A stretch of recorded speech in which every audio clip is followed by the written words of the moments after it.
She asked me in front of 500 people, and for a second, I forgot how to breathe. "I don't have a husband," she said into the microphone, her voice steady even though her hands weren't. "So I'm asking you, would you go on a date with me tonight?" Every head in that room turned toward me. Every camera, every phone, every judgment, and the worst part, I wanted to say yes. God, I wanted to say yes, but instead I shook my head, not loud, not dramatic, just enough. No. You could feel the air leave the room. She blinked at me like she hadn't heard it right. "What?" she whispered, still holding the mic. I swallowed. My daughter's small hand tightened in mine. "You don't want me," I said quietly. "You want what I did for you that night." The silence got heavier. Because now they were listening, not to her, to me, and I knew once I said the next part there was no taking it back. "You were scared," I continued. "You needed someone, I was there. That's not the same thing as this." Her eyes didn't leave mine, not angry, not embarrassed, just hurt, real hurt. And suddenly I felt like the worst man in that entire ballroom, but I didn't stop, because I couldn't. "I have a daughter," I said, my voice lower now, "and I don't bring people into her life unless I know they're staying." That one landed, hard. A few people shifted. Someone coughed. Cameras kept flashing like nothing had changed. But everything had changed. Victoria Hale, the woman who controlled billion-dollar decisions without blinking, stood there frozen. Not because she didn't have power, but because for the first time. Power didn't matter. "Then tell me how to stay," she said softly, and that was the moment everything broke. 3 weeks earlier. I didn't know her name. To me, she was just another voice on the intercom, tight, controlled, then suddenly breaking. "Miss Hale," I said, checking the panel again. "Can you hear me?"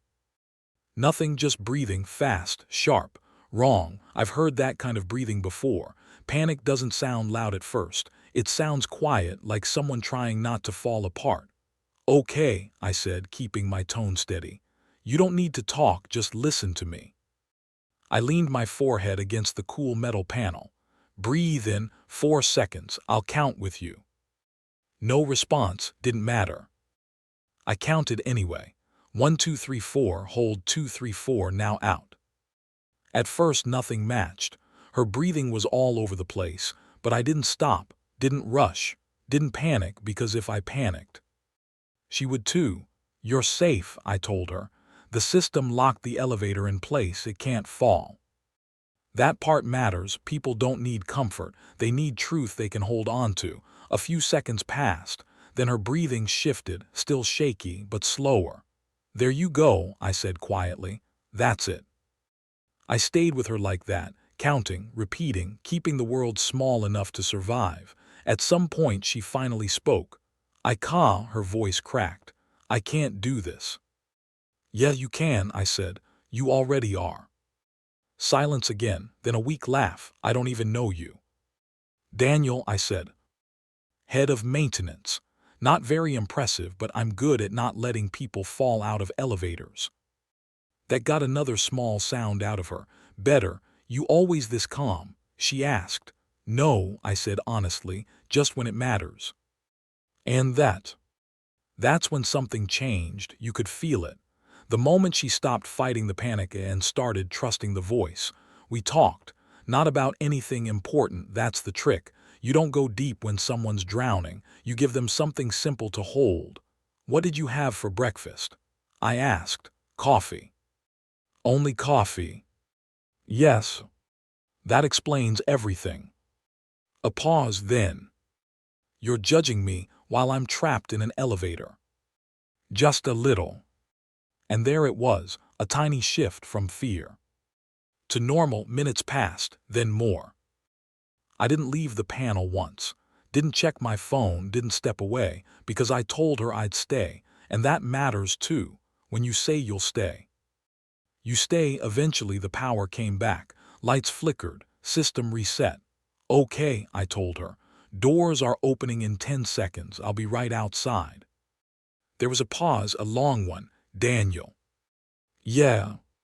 "Don't leave." Something about the way she said it. Not like a CEO, not like someone used to control, just human. I'm right here, I said. The doors slid open, and there she was, Victoria Hale, except not the version you see on magazine covers. No perfect posture, no cold expression. Just a woman standing in a small metal box trying to hold herself together. Our eyes met, and for a second, she didn't move. Like she needed proof I was real, so I stepped forward first. "It's okay," I said. "You're out." She nodded, but her hand didn't let go of mine right away. And I remember thinking, this is going to matter. I didn't know how, didn't know when, but I knew. That moment wasn't over. I should have walked away after that. That's how these things are supposed to go. You help someone, they say thank you. Life moves on, but she didn't move on. She found reasons. Small ones at first. A noise in the AC, a flickering light, things that didn't need fixing, but she called anyway. And I came, because I knew. And because, if I'm being honest, I didn't mind. The first time she did it, I fixed the problem in 2 minutes, then stayed 10. Second time, 5 minutes fixing, 20 minutes talking. By the third time, I didn't even bring all my tools. "Your building is in surprisingly bad shape," I told her one day. She almost smiled. "Or maybe I just trust the wrong maintenance guy." "Yeah," I said, "that's probably it." We talked about normal things, work, life. Nothing too personal, at least not at first, until one day I mentioned Lily. "My daughter," I said, and everything about her face changed. Not curiosity, not polite interest, something softer. "You have a daughter?" she asked. "6," I said. "Obsessed with space, talks more than I do." "That must be," she paused, "nice." Not happy, not joyful, just nice. Like it was a word she didn't use often. That's when I realized something. Victoria Hale knew how to run companies, but she didn't know how to live in small moments. Didn't know what to do with something simple like ice cream, or a child asking questions, or a quiet evening that didn't need to be productive. And that scared me more than anything else, because people like that don't stay, they visit, they feel something. Then they go back to their world, and I wasn't going to let my daughter get attached to someone who didn't know how to stay. So when she stood in that ballroom and asked me that question, in front of everyone, it wasn't the attention that scared me. It wasn't the headlines. It wasn't the difference between her world and mine. It was this. If I said yes, and she left later, my daughter would feel it, and I had already watched one person disappear. I wasn't going to let Lily go through that again, no matter how much I wanted her. "Then tell me how to stay," she said again, standing there in front of me. And this time, I couldn't look away because I realized something in that moment. She wasn't asking for a date. She was asking for a chance, and I didn't know if I was strong enough to give it to her. I didn't answer her right away, not because I didn't know what to say, but because I knew whatever I said next would change everything. The room was still watching, waiting. Holding its breath like this was some kind of show, but it was, not for me, not for her, and definitely not for the small hand still wrapped around mine. Lily looked up at me, her eyes wide, shining with something I hadn't seen in a long time. Hope. "Daddy," she whispered just loud enough for me to hear. That one word hit harder than anything else in that room, because kids don't understand risk. They don't understand what it costs when people leave. They just see the moment, and they believe in it. I knelt down in front of her. "Hey," I said softly, "you okay?" She nodded fast, then leaned closer. "I like her," she whispered. "Don't say no again." My chest tightened, because it would have been easier if Lily didn't like her. Easier to walk away. Easier to protect what little we had built together. But life doesn't work like that. It gives you something good, and then asks what you're willing to risk to keep it. I stood up slowly. Victoria hadn't moved. She was still there, still waiting. No power, no control, just honest. "I don't do fast," I said finally. The room leaned in again. "I don't do public pressure. I don't do headlines. And I don't bring someone into my daughter's life unless I know they're not leaving when it gets complicated." A few people shifted. Someone lowered their phone because now it wasn't entertainment anymore. Now it was real. Victoria nodded once. I know, she said. No, I shook my head slightly. You don't. That landed softer than before, but deeper. You live in a world where everything moves fast, I continued. Decisions, deals, people, it's all quick, efficient. I paused. My world doesn't work like that. Silence again, but this time.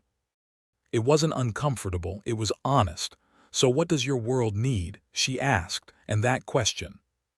That was different. Not demanding, not defensive, just open. I exhaled slowly. It needs time, I said. Real time, not scheduled between meetings, not squeezed into gaps. Her lips parted slightly, like she was trying to understand something unfamiliar. And consistency, I added. Not when it's convenient, not when it feels exciting. Every day, even the boring ones. Lily nodded like this all made perfect sense. Of course she did, she lived it. And honesty, I said finally, even when it's uncomfortable. Victoria didn't answer right away. She just stood there, taking it in. Then she stepped closer, not too close, just enough. I don't know how to do that, she said quietly. And there it was, the truth, not polished, not impressive, just real. I've spent my whole life optimizing everything, she continued. Time, decisions, people. Her voice didn't shake, but something inside it did. I don't know how to slow down without feeling like I'm losing control. I held her gaze. That's because you are, I said. A few people reacted, soft murmurs, but I didn't look away. And that's the point. For a second, I thought she might pull back, close off, go back to being the version of her the world understood, but she didn't. Instead, she took a breath, 4 counts in, held it, then out. I noticed. Of course I noticed. You taught me that, she said softly, and something about that. Something about the fact that she remembered. It mattered more than I expected. I'm not asking for perfect, I said. I'm asking for real. Victoria nodded slowly. I can try. That word, try, it doesn't sound strong, it doesn't sound confident, but it's honest. And honest is rare. I looked down at Lily. She was watching both of us like this was the most important moment in the universe. Maybe it was. Okay, I said. The word barely left my mouth. Before she smiled, not the controlled one, not the polite one, a real one, small but real. So is that a yes? She asked. I hesitated just for a second because I needed to say one more thing. This isn't a fairy tale, I said. It's going to be messy. People are going to talk. Your world is going to push back. I know, she said. No, I shook my head again. You don't. Her smile faded slightly. Your board will come after you, I continued. Investors, media. They'll question everything. I've handled worse, she said. Not like this, I said quietly, because this isn't business. That landed hard because she understood business, but this was different. So, I finished. If we do this, we do it honestly. She held my gaze. I wouldn't have asked you like this if I wasn't ready to lose something for it. That line hit deeper than anything else she'd said, because people don't risk things they don't value. And for the first time, I believed her. Okay, I said this time. No hesitation, yeah. The room didn't explode this time. It exhaled, like it had been holding something in. Lily let out a small laugh and hugged my leg. Victoria didn't move right away. She just stood there, looking at me like she didn't quite believe it. Tonight, she asked. I nodded. Tonight. The date wasn't what anyone expected. No cameras, no headlines, no luxury restaurant, just a small place 2 blocks away that served pasta and didn't care who you were. Victoria showed up 10 minutes early. Of course she did. Different outfit, still simple, still controlled, but something about her felt softer, like she had left something behind when she walked out of that ballroom. You came, she said when I walked in. Of course I did, I replied, same words, different moment. She noticed. I could tell. We sat, ordered simple food, no wine at first, just quiet, and for a second, I saw it, the discomfort. the unfamiliar space she didn't know how to fill, so I helped. "You always this nervous?" I asked. She blinked. "I'm not nervous. You're adjusting your fork alignment every 10 seconds. She looked down, paused, then a small breath. "Okay, maybe a little." "Good," I said. "Good." She frowned. "Means you care." That stayed with her. I could see it, because people like her. They don't like feeling out of control, but sometimes. That's where the real things start. We talked, not about business, not about headlines, about normal things, food, childhood. Lily, that's when her face changed again. "She's special," Victoria said quietly. "Yeah," I smiled. "She is." "She asked me something," Victoria added. "What?" She hesitated, then looked at me.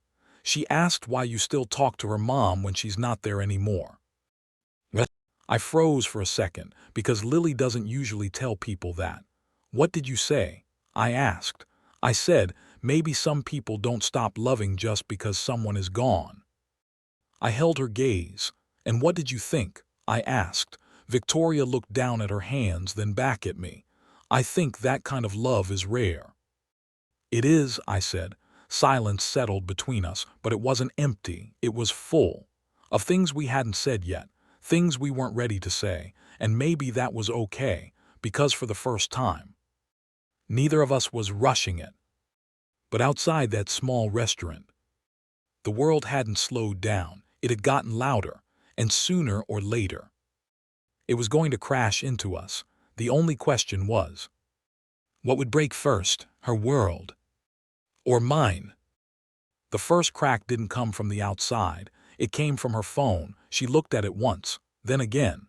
Then she turned it face down like that would make it stop existing. It didn't. It never does. "You can check it," I said. "I don't want to," she replied quickly. That told me everything. Victoria Hale didn't avoid things. She controlled them, faced them, managed them. So if she was avoiding something, it was already bad. "It's them, isn't it?" I asked. She didn't answer, just reached for her glass of water, didn't drink it, just held it. "They've called 7 times, she said finally. 3 board members, 2 investors, my communications director." I nodded. "Sounds about right." She gave a small, humorless smile. "You're very calm about this." "I told you," I said. "My world moves slower." She looked at me, and for a second I saw it, the pressure, not panic like the elevator. This was different. This was control slipping. "They think I'm making a mistake," she said. "They would. They think I'm risking everything I built." "They're not wrong." That made her pause. "You're supposed to disagree with them," she said. "I'm not here to agree or disagree," I replied. "I'm here to be honest." That word again, honest. It followed us like something we couldn't escape. She leaned back in her chair, closed her eyes for a second. "Do you know what they actually said?" she asked. "No." "They said I'm behaving irrationally." I didn't react because I've heard worse. "Then they said this looks like a breakdown." That one. That one hit her. I could hear it in the way her voice dropped. "Like I've suddenly lost my ability to lead," she added. I watched her carefully. "Have you?" I asked. Her eyes opened, sharp, focused. "No." "Then it's just noise," I said. "It's not just noise," she replied. "It affects the company, the stock, the employees." "And you," I said. She didn't answer because she didn't need to. Of course it affected her. Everything did, she just didn't let people see it. "I can fix it," she said suddenly. There it was, control, the instinct kicking back in. "I can release a statement," she continued. "Clarify things, reduce speculation." I felt something tighten in my chest. "Clarify what?" I asked. "That we're not," she hesitated. "What they think." "And what do they think?" I asked quietly. She looked at me, then away. "That this is personal." I let a few seconds pass. Then, "It is personal." Her head snapped back toward me. "I know," she said quickly, "but they don't need to." "No," I interrupted gently. "You don't want them to." Silence, heavy, real, because that was the truth. She wasn't protecting the company, she was protecting control. "Say it," I said. She frowned. "Say what?" What you're actually thinking. She stared at me like I just asked her to do something impossible because maybe I had. She started, stopped, tried again. I don't want to lose everything I built. There it was, simple, clean, honest. And you think this, I gestured lightly between us, could cost you that? Yes. No hesitation this time. No polished answer. Just truth, I nodded slowly. Then you need to decide something. Her eyes locked onto mine. What? Whether you're willing to lose it. The words sat there between us. Not dramatic, not loud, but heavy enough to change everything. That's not fair, she said. Neither is this, I replied, another silence. But this one felt different, like something was shifting inside her. I've spent 12 years building that company, she said quietly. Every decision, every sacrifice. I know. I gave up, she stopped, didn't finish. Didn't need to, I could see it, the empty space behind her words. And now, she continued, they're telling me I have to choose. I leaned forward slightly. They're not, I said. She frowned. They are. No, I shook my head. They're telling you what they want you to choose. That made her pause. They don't get to decide, I added. You think it's that simple, she asked. No, I said. I think it's that hard. Her lips pressed together because she understood that. Simple isn't the same as easy. Daniel, she said, softer now, if I lose this. I know. You don't, she whispered. You don't understand what that means. I held her gaze. You're right, I said, I don't. She looked surprised. But I do understand what it means to lose something that matters, I continued. Her expression shifted, softer, listening. I watched my wife disappear, I said quietly, day by day, piece by piece. She didn't move, didn't interrupt. Doctors, treatments, hope, then less hope, then none. My voice stayed steady, but my hands didn't. You don't get control over that, I said. You don't get to optimize it or fix it or schedule it. Her eyes didn't leave mine, because now. She understood. And when it's gone, I added, you realize something. What? She asked. That the things you thought mattered most, I paused, don't even come close. Silence, deep, uncomfortable, necessary. Her phone buzzed again, this time. She didn't ignore it, she picked it up, looked at the screen, and I watched her face, not panic, not fear, decision. She stood up. I need to take this, she said. I nodded. Go. She stepped outside, glass door closing behind her. I sat there, alone, listening to the quiet hum of the restaurant, watching the empty chair across from me. And I wondered if this was the moment she went back to her world, back to control, back to the version of herself that didn't need anyone. 10 minutes, that's how long she was gone, long enough to decide something, long enough to change everything. When she came back, I knew before she even said anything. Her posture, different, still strong, but not rigid, not controlled, just certain. They want a statement, she said. Of course they do. They want me to clarify that this is a misunderstanding. I nodded slowly, and she held my gaze. I told them no. Something in my chest loosened, just a little. They said it could affect investor confidence, she added. It will. They said it could cost me my position. It might. She took a breath, 4 in, held. 4 out, I still said no. This time. I smiled, not big, not dramatic, just real. You sure about that? I asked.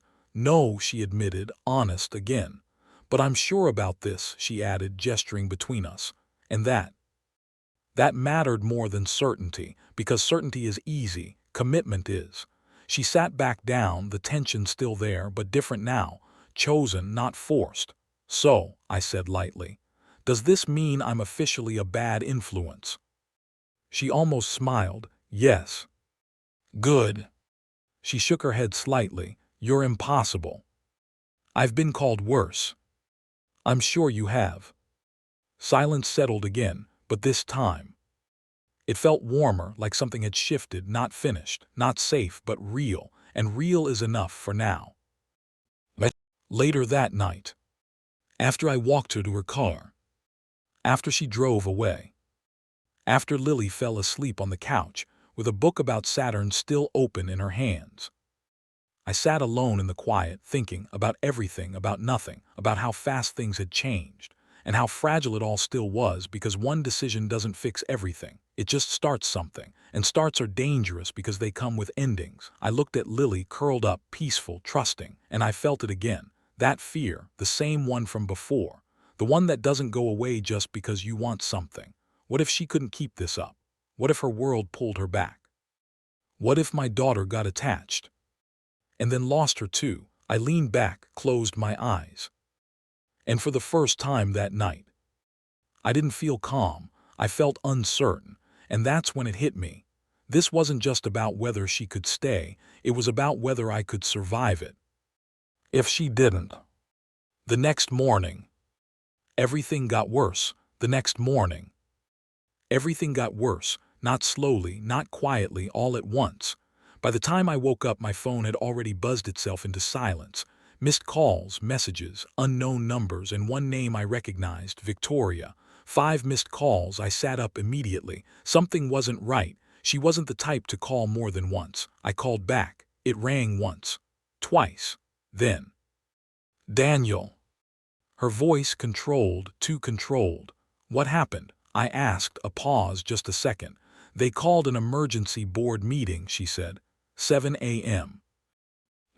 I glanced at the clock, 7:42, and I asked. Another pause, longer this time. They gave me a choice. I closed my eyes. Of course they did. What kind of choice? Her voice didn't shake, but it changed, softer, quieter. The company or this? Silence, because there it was. The thing we both knew was coming. The thing we both hoped. Wouldn't. And what did you say? I asked. I already knew, but I needed to hear it. I told them I needed time, she said. That surprised me. You didn't decide. I am deciding, she replied. There was something different in her tone now. Not fear, not panic, something else. I just didn't do it in their room. I exhaled slowly. Where are you? I asked. At the building, she said. Basement level.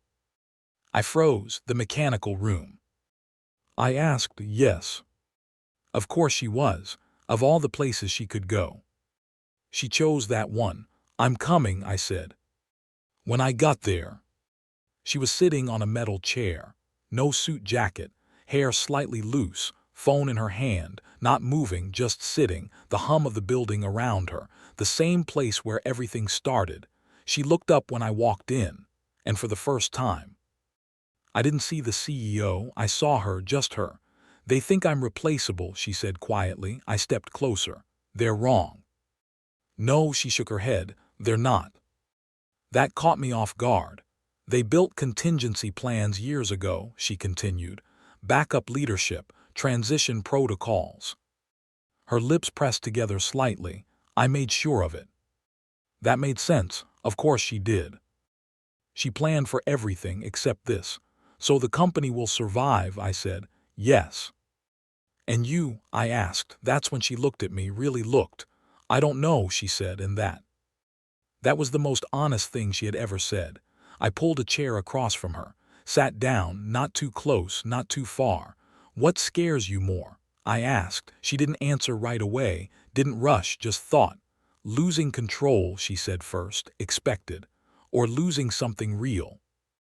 That one took longer, because that one was new. Her fingers tightened slightly around her phone. I don't know how to live without control, she admitted. I nodded. I know. And I don't know how to build something real without risking everything. I held her gaze. That's because you can't. Silence again. But this time, it wasn't heavy, it was clear. No system, I said quietly, no structure protects you from that. She let out a slow breath. 4 in, hold, 4 out. You're asking me to choose uncertainty, she said. I'm asking you to choose honestly, I replied. Another pause. Then she looked down at her phone, at the messages, at the life she had built. Then she did something small, but it meant everything. She turned it off completely. No hesitation, no backup plan, just off, and when she looked back at me, she wasn't the same. I built a company that protects people from invisible threats, she said slowly. Cyber attacks, system failures, risk. I listened, but I never protected myself from this, she added. This, I asked. She gestured between us, needing someone. That word, needing, it used to scare her. I could tell, but now she wasn't hiding from it. I thought if I controlled everything, she continued, I'd never feel trapped again. Elevator, seat, her chest, everything connected. But I was wrong, she said. I leaned forward slightly. How? Her eyes met mine. Because control didn't make me safe, she said. It just made me alone. That line. That was it, the truth, simple, clear, unavoidable. So what now? I asked. She didn't hesitate, not this time. I'm choosing this. My chest tightened, not from fear, from something else, something warmer. Are you sure? I asked. She nodded. No. Honest again, but I'm choosing it anyway. And that was enough, more than enough, because courage isn't certainty. It's moving forward without it. We didn't say anything else for a moment. Didn't need to, because the decision had already been made. Not perfect, not safe, but real, and real is what lasts. I stood up, walked over to her, held out my hand. She looked at it, then took it. No hesitation this time, just trust. We're going to take this slow, I said. I know. No disappearing, I added. Her grip tightened slightly. I won't. No pretending, I said. Never. I nodded, okay. That word again, simple but everything. 3 weeks later. Things looked different. Not easier, just clearer. The board didn't remove her, not yet, but they changed things. Less control, more oversight, more pressure. She accepted it, didn't fight it.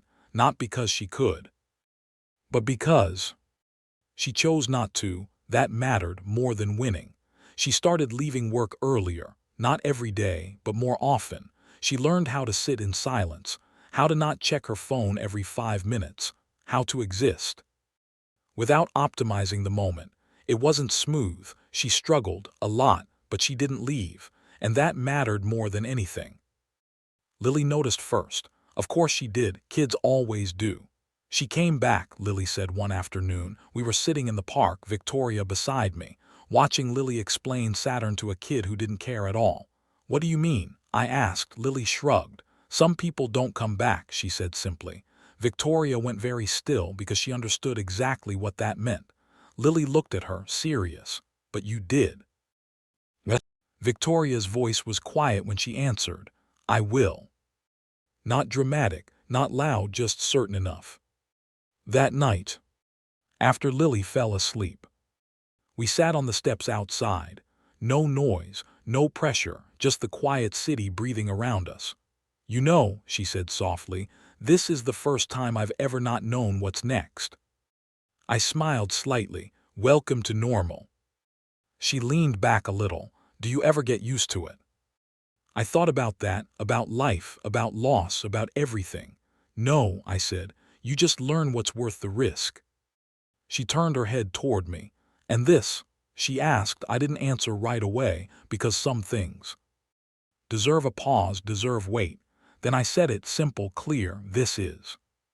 She didn't smile, didn't need to. She just moved closer, rested her head lightly against my shoulder, and for once, neither of us tried to control what came next. Because the truth is, love isn't about who stays when it's easy. It's about who stays when leaving would be safer.